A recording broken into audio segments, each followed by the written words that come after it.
Saudi Arabia is spending $30 billion on US AI chips. Looks like oil money's being traded for data power. Nvidia and AMD just locked in massive deals to build the Middle East's AI backbone. As Saudi shifts from oil to silicon, the US tightens its grip on global tech, while quietly cutting China out of the loop. Watch the full video because this isn't just a chip deal, it's a chess move in the global tech war.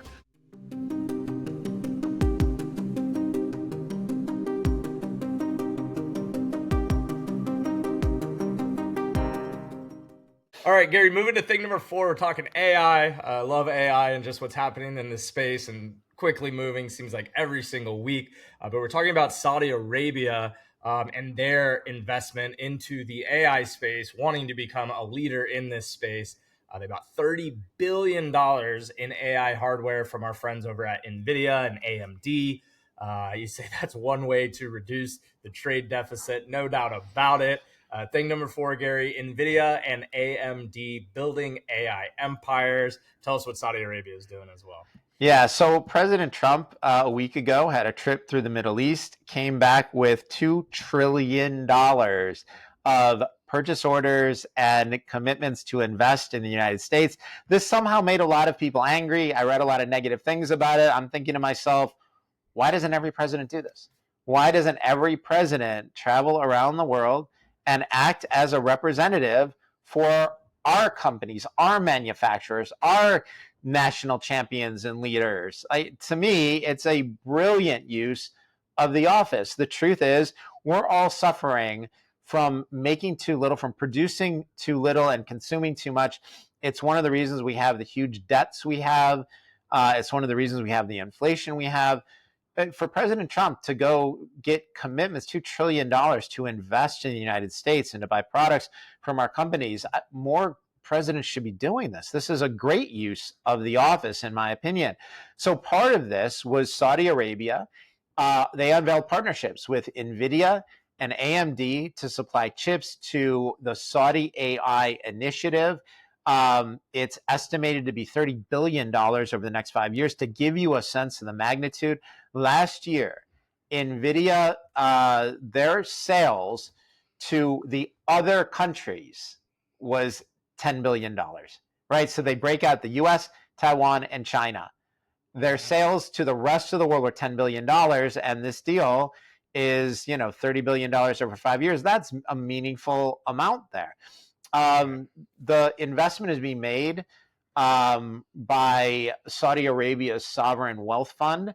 And Saudi Arabia, just like we're trying to improve and change our economy, Saudi Arabia is trying to diversify their economy so that they're not solely dependent on oil. I think they realize that the oil may not last forever, although there's more of it than people have indicated in the past. And they're thinking, how do we do this? How do we start to invest for the future and diversify their economy? And they're like, well, let's get into the AI race. And so the partnership with Nvidia is a plan to provide 18,000 of the high-end Blackwell chips and Nvidia's cloud GPU services to Saudi Arabia. They're going to create the Middle East's largest computing data centers. AMD got a slice of the pie. They secured a $10 billion deal to provide 500 megawatts of computing capabilities. God, I'm doing this to myself now, over the next 5 years. And that, puts Saudi Arabia in a great position. As a reminder, a week ago, we were talking about the AI Diffusion Rule, which President Trump reversed, that had been put in place by the prior White House.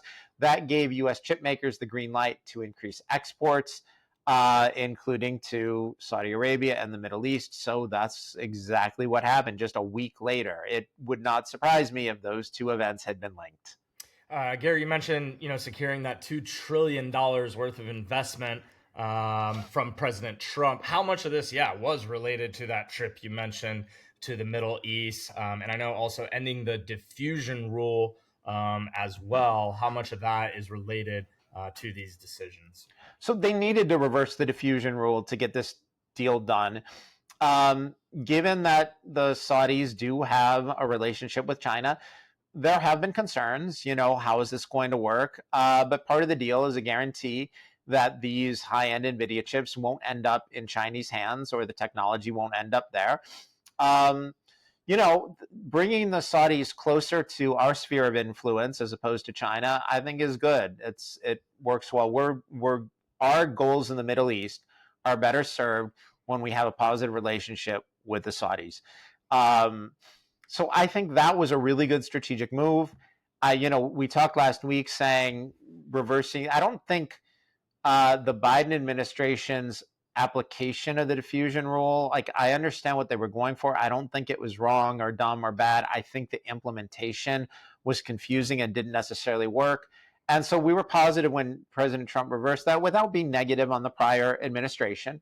So that was part of it. As for the rest of it, I don't think that $2 trillion of investment commitments would have come without President Trump going to the Middle East and talking to people and making deals. And I think it's something that he's done that, he should get a round of applause for. He should get credit for it. And I found it a little bit disturbing that I understand why some Americans don't like him, and that's fine. You don't have to. But when he's securing wins for our companies, our, people who are going to get jobs as a result of these investments, I'd like to see people cheering for the United States. And so, we're not making a partisan call here. We're saying, as, U.S. citizens, we're happy to see more investment here, more building here, more domestic manufacturing capacity, and more jobs for Americans. So we're very positive on this deal. Yeah. Yeah. And I mean, I think it speaks to what you said earlier, Gary. It's like, why isn't every president doing this? Right. And I think it's been refreshing just seeing, that show of strength.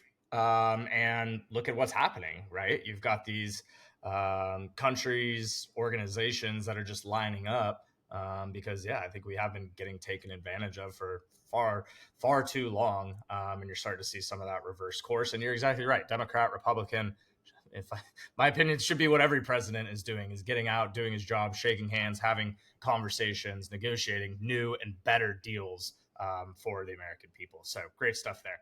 Any thoughts on that, Gary? Yeah, one thing to add on that, just a reminder, he had I want to say it was $1 trillion deal for Boeing that he got the week before. Hard That's to argue with that. Yeah, these are, remember, we have a gigantic trade deficit that's leading to problems here. And we have a manufacturing sector that's been hollowed out, making it hard for people to get jobs. That's been going on for 50 years. Right. And, with China, it's been going on for a good 30 years, maybe a little bit more.